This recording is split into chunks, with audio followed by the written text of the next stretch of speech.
ಬೆಂಗಳೂರಿನಲ್ಲಿ ಧಾರಾಕಾರ ಮಳೆಯಿಂದಾಗಿ ಬಳ್ಳಾರಿ ರಸ್ತೆಯಲ್ಲಿ ಬೃಹತ್ ಮರ ನೆಲಕ್ಕುರುಳಿದೆ. ಘಟನೆಯಲ್ಲಿ ಒಂದು ಕಾರು ಜಖಂ ಆಗಿದ್ದು, ಕಾರಿನಲ್ಲಿದ್ದವರು ಪ್ರಾಣಾಪಾಯದಿಂದ ಬಚಾವಾಗಿದ್ದಾರೆ.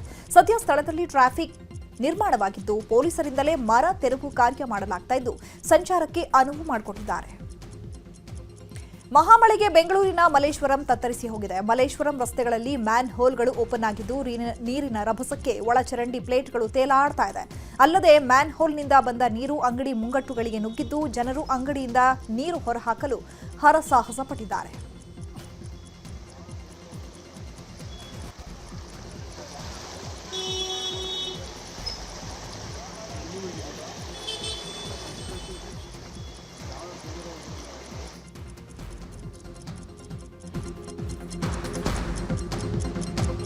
ಈಗ ರಾಜ್ಯಕ್ಕೆ ಸಂಬಂಧಪಟ್ಟಂತಹ ಸುದ್ದಿಗಳನ್ನು ನೋಡ್ತಾ ಹೋಗೋಣ. ಕೋಟೆನಾಡು ಚಿತ್ರದುರ್ಗ ಜಿಲ್ಲೆಯ ಹಲವೆಡೆ ವರುಣನ ಆರ್ಭಟ ಶುರುವಾಗಿದೆ. ಮಳೆಯಿಂದ ತುಂಬಿ ಹರಿತಾ ಇವೆ ಹಲವು ಹಳ್ಳಕೊಳ್ಳಗಳು. ಗಟ್ಟಿ ಹೊಸಹಳ್ಳಿಯಲ್ಲಿ ಗ್ರಾಮಕ್ಕೆ ಗುಡ್ಡದ ನೀರು ನುಗ್ಗಿದೆ. ತುಂಬಿ ಹರಿದಿದೆ ಸಿದ್ದಪ್ಪನ ಹಳ್ಳ. ಹೊಳಲ್ಕೆರೆ ತಾಲೂಕಿನ ಗಟ್ಟಿ ಹೊಸಹಳ್ಳಿಯಲ್ಲಿ ಚರಂಡಿಗಳು ತುಂಬಿ ರಸ್ತೆ ಮೇಲೆ ನೀರು ಹರಿತಾ ಇದೆ. ಸತತ 1 ಗಂಟೆ ಸುರಿದ ಮಳೆಗೆ ಗ್ರಾಮದಲ್ಲಿ ನೀರು ಹರಿತಾ ಇದೆ.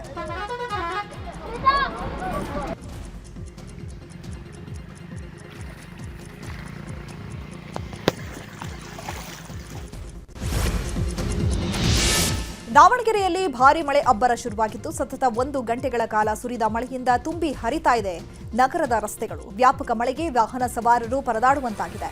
ಜಿಲ್ಲೆಯಲ್ಲಿ ಇನ್ನೂ 2 ದಿನಗಳ ಕಾಲ ಮಳೆ ಮುಂದುವರಿಯಲಿದೆ ಅಂತ ಹವಾಮಾನ ಇಲಾಖೆ ಮುನ್ಸೂಚನೆ ಕೊಟ್ಟಿದೆ. ಈಗಾಗಲೇ ಸಾಕಷ್ಟು ಹಾನಿಯುಂಟು ಮಾಡಿದ್ದು, ಭತ್ತ ಕಟಾವು ಹಂತಕ್ಕೆ ಬಂದಿದ್ದು, ಕಟಾವು ಮಾಡದ ರೈತರಲ್ಲಿ ಆತಂಕ ಮನೆ ಮಾಡಿದೆ.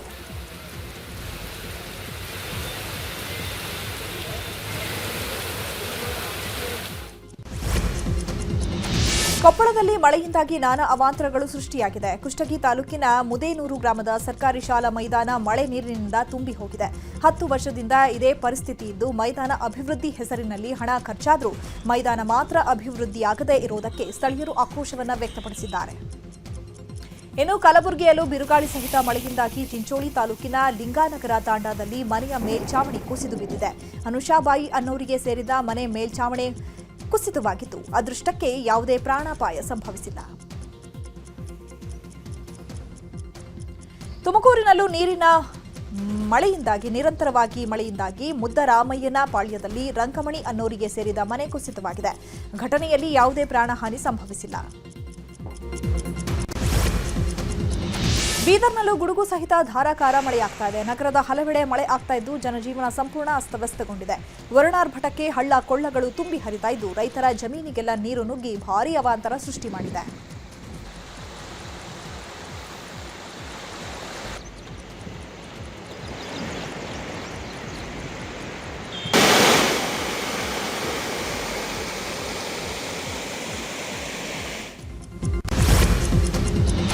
ಮೈಸೂರು ಜಿಲ್ಲೆಯಾದ್ಯಂತ ವರುಣ ಅಬ್ಬರ ಹಿನ್ನೆಲೆ 15 ಎಕರೆ ತಂಬಾಕು ಸಸಿ ನೀರಿನಲ್ಲಿ ಮುಳುಗಡೆಯಾಗಿದೆ.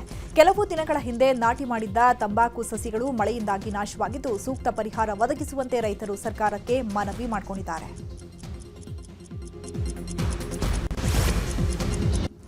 ಈಗ ರಾಜಕೀಯ ಸುದ್ದಿಗಳನ್ನು ನೋಡ್ತಾ ಹೋಗೋಣ. ಬೆಂಗಳೂರಿನಲ್ಲಿ ಭಾರೀ ಮಳೆ ಹಿನ್ನೆಲೆ ಸಚಿವ ದಿನೇಶ್ ಗುಂಡೂರಾವ್ ಸಭೆ ನಡೆಸಿದ್ದಾರೆ. ಶೇಷಾದ್ರಿಪುರಂ ಶಾಸಕರ ಕಚೇರಿಯಲ್ಲಿ ಬಿಬಿಎಂಪಿ ಅಧಿಕಾರಿಗಳೊಂದಿಗೆ ಸಭೆ ಮಾಡಲಾಗಿದೆ.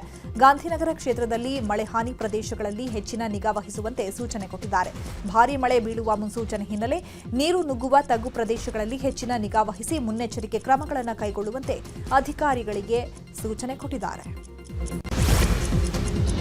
ಸಿಎಂ ಸಿದ್ದರಾಮಯ್ಯ ಗೃಹ ಕಚೇರಿ ಕೃಷ್ಣಾಗೆ ಆಗಮಿಸಿದ ಶಾಸಕ ಮುನಿರತ್ನ ಮಳೆಯಿಂದ ಕ್ಷೇತ್ರದಲ್ಲಿ ಆಗಿರುವ ಹಾನಿಗಳ ಬಗ್ಗೆ ಗಮನ ಸೆಳೆದಿದ್ದಾರೆ. ಸಿಎಂ ಸಿದ್ದರಾಮಯ್ಯ ಜೊತೆ ಸಚಿವ ಕೆಜೆ ಜಾರ್ಜ್, ಸರ್ಕಾರದ ಮುಖ್ಯ ಕಾರ್ಯದರ್ಶಿ ಶಾಲಿನಿ ರಜನೀಶ್ ಆಗಮಿಸಿದರು. ಈ ವೇಳೆ ಸಿಎಂ ಭೇಟಿ ಮಾಡಿದ ಬಿಜೆಪಿ ಶಾಸಕ ಮುನಿರತ್ನ ರಾಜರಾಜೇಶ್ವರಿ ನಗರ ವಿಧಾನಸಭಾ ಕ್ಷೇತ್ರದಲ್ಲಾದ ಹಾನಿ ಬಗ್ಗೆ ಸಿಎಂ ಗಮನಕ್ಕೆ ತಂದಿದ್ದಾರೆ. ಸಿಟಿ ರವಿ ಪ್ರಕರಣಕ್ಕೆ ತಡೆಯಾಜ್ಞೆ ನೀಡಿದೆ ಸುಪ್ರೀಂ ಕೋರ್ಟ್. ಬೆಳಗಾವಿ ಅಧಿವೇಶನದಲ್ಲಿ ಅಸಂವಿಧಾನಿಕ ಪದ ಬಳಕೆ ಆರೋಪ ವಿಚಾರವಾಗಿ ಶಾಸಕ ಸಿಟಿ ರವಿ ವಿರುದ್ಧ ದೂರು ದಾಖಲಾಗಿತ್ತು. ಜನಪ್ರತಿನಿಧಿಗಳ ನ್ಯಾಯಾಲಯದಲ್ಲಿ ದೂರು ದಾಖಲಾಗಿತ್ತು. ಪ್ರಕರಣವನ್ನು ರದ್ದು ಮಾಡುವಂತೆ ಜನಪ್ರತಿನಿಧಿಗಳ ನ್ಯಾಯಾಲಯದಲ್ಲಿ ಮನವಿ ಸಲ್ಲಿಸಲಾಗಿತ್ತು. ಪ್ರಕರಣ ರದ್ದು ಮಾಡಲು ಹಾಗೂ ತಡೆಯಾಜ್ಞೆ ನೀಡಲು ಅನುಮತಿ ಸಿಗದ ಹಿನ್ನೆಲೆ ಸುಪ್ರೀಂ ಕೋರ್ಟ್ಗೆ ಮೇಲ್ಮನವಿ ಹೋಗಿದ್ರು ಸಿಟಿ ರವಿ. ಪ್ರಕರಣಕ್ಕೆ ತಾತ್ಕಾಲಿಕ ತಡೆ ನೀಡಿದೆ ಸುಪ್ರೀಂ ಕೋರ್ಟ್. ಪ್ರಕರಣದ ತನಿಖೆ ಮತ್ತು ವಿಚಾರಣೆಗೆ ತಡೆಯಾಜ್ಞೆ ನೀಡಿದೆ ಸುಪ್ರೀಂ ಕೋರ್ಟ್. ಬೀದರ್ ಜಿಲ್ಲೆಯ ಭಾಲ್ಗಿ ತಾಲೂಕಿನ ಗ್ರಾಮವೊಂದರಲ್ಲಿ ಅಪ್ರಾಪ್ತ ಬಾಲಕಿ ಮೇಲೆ ಅತ್ಯಾಚಾರ ನಡೆಸಲಾಗಿದೆ. ಪ್ರಕರಣ ಮುಚ್ಚಿ ಹಾಕಲು ಜಿಲ್ಲಾ ಉಸ್ತುವಾರಿ ಸಚಿವರು ಪ್ರಯತ್ನಿಸುತ್ತಿದ್ದಾರೆ ಅಂತ ಸಚಿವ ಈಶ್ವರ್ ಖಂಡ್ರೆ ವಿರುದ್ಧ ಮಾಜಿ ಕೇಂದ್ರ ಸಚಿವ ಭಗವಂತ್ ಖೂಬಾ ಗಂಭೀರ ಆರೋಪ ಮಾಡಿದ್ದಾರೆ. ಬೀದರ್ನಲ್ಲಿ ಸುದ್ದಿಗೋಷ್ಠಿ ನಡೆಸಿ ಮಾತನಾಡಿದ ಮಾಜಿ ಸಚಿವರು, ಕುರುಬಾ ಸಮುದಾಯದ ಅಪ್ರಾಪ್ತ ಬಾಲಕಿಯ ಮೇಲೆ ನಡೆದ ಅತ್ಯಾಚಾರ ಪ್ರಕರಣವನ್ನು ಸಚಿವರು ಮುಚ್ಚಿ ಹಾಕ್ತಾ ಇದ್ದು, ರಾಜ್ಯದಲ್ಲಿ ಯಾರಿಗೆ ರಕ್ಷಣೆ ಇದೆ ಅಂತ ಪ್ರಶ್ನೆ ಮಾಡಿದ್ದಾರೆ. ಭಾರತಾಮ್ರದಲ್ಲಿ ಅಪ್ರಾಪ್ತ ಕುರುಬ ಸಮಾಜದ ಬಾಲಕಿಯನ್ನ ಒಬ್ಬ ಮುಸಲ್ಮಾನ ಹುಡುಗನ ಅವಳನ್ನ ಓಡಿಸ್ಕೊಂಡು ಹೋಗಿದ್ದಾರೆ. ಅದಕ್ಕೂ ಕುಮ್ಮಕ್ಕು ಕೊಟ್ಟಿದ್ದವ್ರದ ವಿಡಿಯೋಗಳನ್ನ ಉಸ್ತುವಾರಿ ಸಚಿವರಿಗೆ ತೋರಿಸಿದರೆ ಉಸ್ತುವಾರಿ ಸಚಿವರು ಮಧ್ಯಸ್ಥಿಕೆಯನ್ನು ವಹಿಸಿ ಆ ಹುಡುಗಿ ಕುಟುಂಬಕ್ಕೆ 2 ಲಕ್ಷ ರೂಪಾಯಿ ಕೊಡ್ತೀನಿ ಅನ್ನುವಂಥದ್ದನ್ನ ಪ್ರಸ್ತಾವನೆ ಇಟ್ಟಿದ್ದಾರೆ. ಆದ್ರೆ ಮೂವರನ್ನು ಇಲ್ಲಿಯವರೆಗಿನ ಯಾವ ರೀತಿಯ ಕಾನೂನಿನ ಕ್ರಮಗಳನ್ನು ತಗೊಂಡಿಲ್ಲ. ಈಗ ದೇಶಕ್ಕೆ ಸಂಬಂಧಪಟ್ಟಂತಹ ಸುದ್ದಿಗಳು. ಆಪರೇಷನ್ ಸಿಂಧೂರ ಕಾರ್ಯಾಚರಣೆಗೂ ಮುನ್ನ ಪಾಕಿಸ್ತಾನಕ್ಕೆ ಮಾಹಿತಿ ನೀಡಲಾಗಿತ್ತು ಎಂದಿದ್ದ ವಿದೇಶಾಂಗ ಸಚಿವ ಜೈಶಂಕರ್ ಹೇಳಿಕೆಯನ್ನು ಆಧರಿಸಿ ಲೋಕಸಭಾ ವಿರೋಧ ಪಕ್ಷದ ನಾಯಕ ರಾಹುಲ್ ಗಾಂಧಿ ವಾಗ್ದಾಳಿ ಮಾಡಿದ್ದಾರೆ. ಪಾಕಿಸ್ತಾನಕ್ಕೆ ಮಾಹಿತಿ ಕೊಟ್ಟ ಬಳಿಕ ಭಾರತ ಕಳ್ಕೊಂಡ ವಿಮಾನಗಳು ಎಷ್ಟು ಅಂತ ಹೇಳಿದ್ದಾರೆ. ದೇಶಕ್ಕೆ ಸತ್ಯ ತಿಳಿಯಬೇಕು. ವಿದೇಶಾಂಗ ಸಚಿವ ಎಸ್ ಜೈಶಂಕರ್ ಮೌನ ಶಾಪ ಎಂದಿದ್ದಾರೆ ರಾಹುಲ್ ಗಾಂಧಿ. ಕರ್ನಲ್ ಸೋಫಿಯಾ ಖುರೇಶಿ ಬಗ್ಗೆ ಅವಹೇಳನ ಮಾಡಿದ್ದ ಮಧ್ಯಪ್ರದೇಶ ಸರ್ಕಾರದ ಸಚಿವನ ಕ್ಷಮೆಯನ್ನ ಸುಪ್ರೀಂ ಕೋರ್ಟ್ ತಿರಸ್ಕರಿಸಿದೆ. ಸಚಿವ ವಿಜಯ್ ಶಾ ವಿರುದ್ಧ ವಿಶೇಷ ತನಿಖಾ ತಂಡ ರಚನೆ ಮಾಡಿ ತನಿಖೆ ಮಾಡುವಂತೆ ಆದೇಶ ಮಾಡಿದೆ.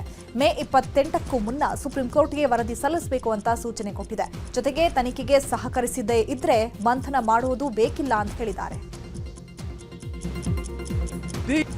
One of the IPS is a senior IPS who is at least who is a IG level. One of the IPS is a woman, and there is SIT combination will investigate the matter and submit the report before the Supreme Court before 28th May. Conditional if they cooperated Bijasa, then. Colonel Sofiya Qureshi ಹಾಗೂ wing commander ವಿಮಿಕಾ Singh ಬಗ್ಗೆ ಜಾಲತಾಣದಲ್ಲಿ ಅವಹೇಳನಕಾರಿ post ಮಾಡಿದ್ದ professor Ali Khan ಬಂಧನ ಆಗಿದ್ದು, professor Ali Khan ಅರ್ಜಿಯನ್ನು ವಿಚಾರಣೆ ಮಾಡಲು ಸುಪ್ರೀಂ ಕೋರ್ಟ್ ತೀರ್ಮಾನಿಸಿದೆ. ತ್ವರಿತವಾಗಿ ವಿಚಾರಣೆ ನಡೆಸಲು ವಕೀಲ ಕಪಿಲ್ ಸಿಬಲ್ ಮನವಿ ಮಾಡಿದ್ದು, ನಾಳೆ ಅಥವಾ ನಾಡಿದ್ದು ಕೈಗೆತ್ತಿಕೊಳ್ಳಲಾಗುತ್ತೆ ಅಂತ ಮಾಹಿತಿ ಲಭ್ಯ ಆಗಿದೆ.